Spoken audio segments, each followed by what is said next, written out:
I was offered $5,000 for a video, but this was when I was like 19. I was like, double it, and I'll walk outside and I'll give it to a homeless person. And they're like, no, you won't. And I was like, double it. And I was like pacing around my neighborhood for 3 hours convincing this guy, like on the phone, just double the money. I promise the video will go viral and I'll give it to homeless person. I was like, $10,000 just looks better in a title. It'll get more views. I promise your app will do better. Imagine a world where it's just you working solo and you work 12 hours a day every day for like a year. And you're just grinding, you make a mistake, you learn from it, you grind, you make a mistake, you learn from it, and you do that for like a year.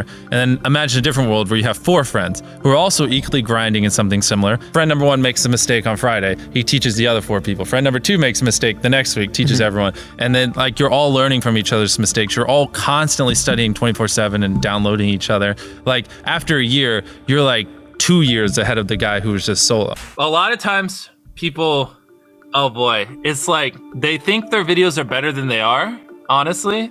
And tell them, Jimmy, tell them. I mean, they do that, and they have horrible friend groups because you really are like the type of YouTubers you hang around. It's getting people with the right YouTuber friend group that aren't pussies and will actually tell them when their content's bad and like actually roast it and help them get better in a nice, positive way. Your title and thumbnail set expectations. Like what you're saying is like, I like bananas, and what you need is bananas are the best goddamn food on the planet. Like that's the type of opinion you need. Like you need something like how to get 100 million views on YouTube, or not even that. That's not strong enough. You need something that makes people go, what the fuck? What the fuck did he say in that video? What the fuck? I need to know. And at the very beginning of the video, to minimize drop-off, you want to assure them that those expectations are being met. Basically what I did was I've somehow found these other like 4 lunatics. 3 of us were college dropouts, 1 was a high school dropout, and 1, I don't know, he just like quit his job. We were all super small YouTubers, and we basically talked every day for 1,000 days in a row and did nothing but just like hyper study like what makes a good video, what makes a good thumbnail,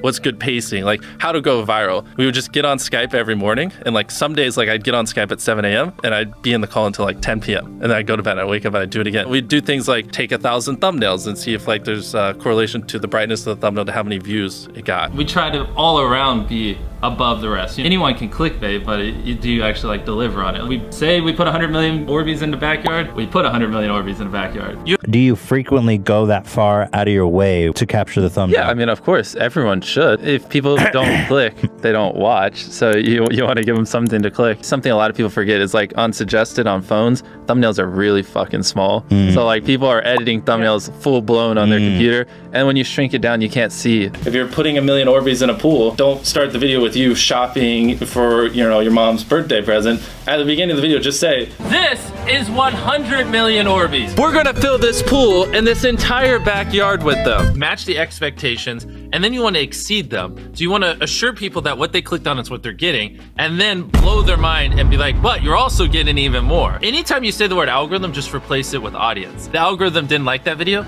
No, the audience didn't like that video. if I wasn't retaining a viewer, just would it make sense for you to promote it? Why would you promote a 10-minute video that people watch on average a minute and a half? I mean, every video, even the stupid ones, I learned something, you know, and that's something I try to make a very big point of, is like, no matter how bad we mess up, like we sometimes have videos that have horrible retention. It's just like, as long as you learn from it, it's not the end of the world. Every YouTuber says it. It's like, no one will ever be able to replicate my style. I gotta edit it. But newsflash, someone can. It's actually not as difficult as you think. It was good that I got a really strong foundation on how YouTube works and how the style of videos I wanted and everything before I scaled up the team, if that makes any sense. I just want to make sure that's clear, because I've seen people try to build the team without foundation and knowing how to do well. I know that if we film this video, it will do well, just because I've spent a decade of my life hyper obsessing over YouTube and I have a good pulse on it. But if you didn't have that, then you wouldn't know. Like, you wouldn't be able to spend $4 million on a Squid Game, because you might lose $2 million and then you can't pay your people. But of course, yeah, if I didn't have these people, I couldn't do half the stuff I do. For the last like 8 or 9 years, like every dollar I've made, I just spent it the next month on content. And I just did that every single month, and it just kept getting bigger and bigger, and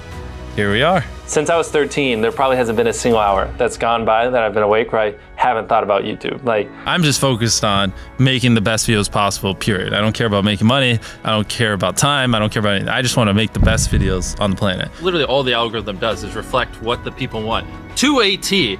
And if you deny that, you just make terrible videos and are trying to find a scapegoat. We do our videos in other languages as well. If you Google it, it's like only less than 10% of the world speaks English. So 90% of the world can't even enjoy your content. And when I realized that, I was like, wait a minute. 90% of the world can't even watch this stuff. Like, we just started doing this like 6 months ago, and it's crazy like how viral some of these videos are going. 51 million. In Spanish, the guy who does my dubs is the same guy who dubs Spider-Man. We managed to convince him. So a lot of those comments are like, why does he sound like Spider-Man? Or is Mr. Beast Spider-Man? To me, what's important is click-through rate, getting people to click on your video, and then average view duration, average view percentage, or just relative retention, and having them watch it. A lot of creators think click-through rate is just like the title and thumbnail and did they click it, but a lot of it too is, did they enjoy your last video? Because if someone watches a video of yours and they loved it, you can bet the next time you're recommended, their chance of clicking is a lot higher. Sometimes we're filming for 3 or 4 days, like 10 hours a day,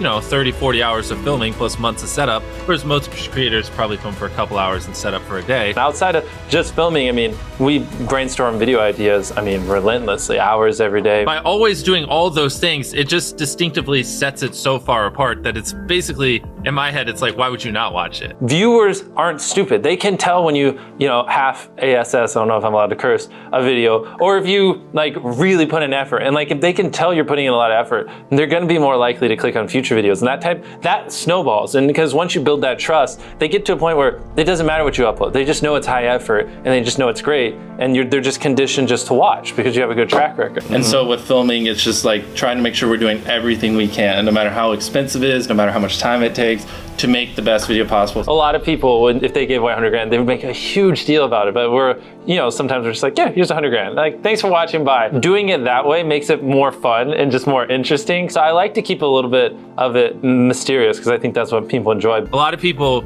aren't willing to put in 10 hours days because they don't like what they're doing. So it's finding what they enjoy, because it is like a long grind. You're doing the for years, not months. So if you don't enjoy it, then you're gonna burn out. I just had the blessing of finding what I loved at a young age. So because to get to this level, it takes, a decade. Most people don't find what they love till their young 20s. So they'd be where I'm at in their 30s. Yeah. I just lucked out and found it when I was really young. Living your life chasing a nicer car and a bigger and bigger box to live in is kind of a dumb way to go about life. I actually, funny enough, I lived in a super below average home. And I kind of learned why famous people don't live in below average homes, because someone broke in, stole everything I owned. So I had to get a little nicer house for security reasons. But before I was robbed, my place is a little duplex, $700 a month. You get a roommate's $360 split. People think just because you go for views means you can't have fun, but you can pull views and you can have fun, which is what we purposely try to do. If you're not doing something that's just inherently fun to you, you're just quit. Just give up. You gotta at least semi-enjoy what you're doing, or you're gonna quit long before it gets to the point where it brings in money or whatever else could be driving you. So find what you love, and then I would just hyper obsess. Make sure no one doing what you're doing is doing it better. Make sure the videos are as good as possible. You can be motivated by more than one thing. I'm motivated because I want to support my mom and my family. I'm motivated because I want to employ my friends and help them. I'm motivated because I want to help other people. I'm motivated because I want to be a YouTuber. I feel like that's another misconception. You can have lots of things that drive you. Absolutely. Yeah. Absolutely. So there's just tons of stuff that drive me. And everything drives me to wanting to be a YouTuber, so I kind of obsess over it. For the people that are willing to be coachable, I would say just education. There is a lot of misinformation out there that people live and breathe by, the weirdest stuff. I gotta upload at midnight on Wednesdays or my videos don't do well. It's just dumb stuff like that they don't realize how badly they're handicapping themselves. Some minor tips I could give is if somehow you could have a payoff at the end, then more people are gonna watch to the end just to see what happened. Whichever one of these 456 people survives the longest wins 456 grand. Cut out all dull moments, try not to over-explain things. If a camera just sits on me and I'm just talking for 20 seconds, it doesn't hold retention as well as, maybe me talking and other footage popping up. It's much easier to get 5 million views on one video than 50,000 views on 100 videos. It takes way less effort to get 5 million views on one video. Back then, which I think small YouTubers should do, is I would reply to every single comment. And so I think a few people caught on that I would always reply. And so some people would just be like, I wonder how long it'll take for him to reply. So that was a lot of my comments when I was smaller, but at least it kept him coming back. And your analytics, and most of you probably know this, audience retention. You can see where people click off. Just literally go through your last 50 videos, write down where everyone clicked off, and then just don't do those things